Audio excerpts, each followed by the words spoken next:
Karabakh. We now go to Mr. Oliphant. You have 5 minutes.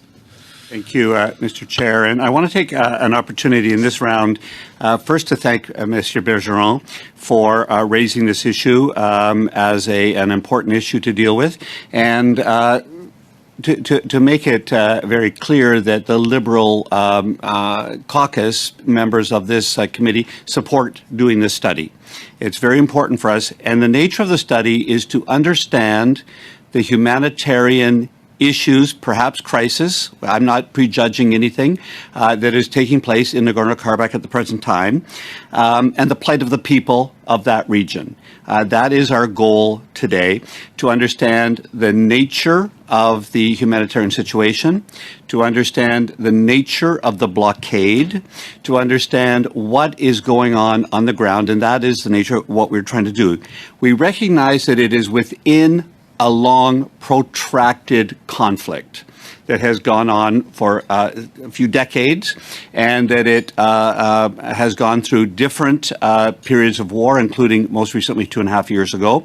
And we recognize that that is an ongoing situation, and Canada supports a comprehensive, negotiated political solution to that conflict over that disputed territory between Azerbaijan and Armenia. We want peace. That's our first goal. We also are a country of the rule of law, and we follow an international rules-based order, and as such, want it clearly stated that Canada supports all UN Security Council resolutions on Nagorno-Karabakh.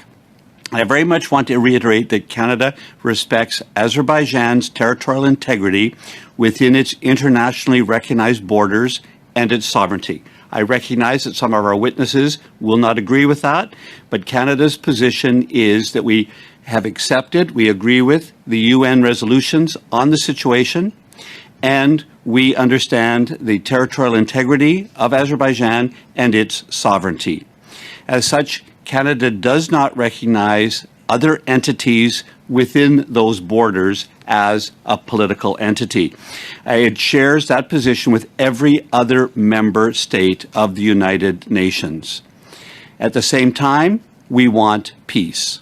At the same time, we want to promote the non-use of force, territorial integrity, self-determination in resolving the conflict through a negotiated political solution. We want a continuation of dialogue outside this current humanitarian issue that we are studying today. We want all parties to continue to engage in meaningful dialogue, to have a positive, constructive engagement over the process, and that may happen through the OSCE process, it may happen through the Russian process, and we are pleased to see that conversations are taking place between the leaders of Azerbaijan and Armenia and other countries as a way ahead.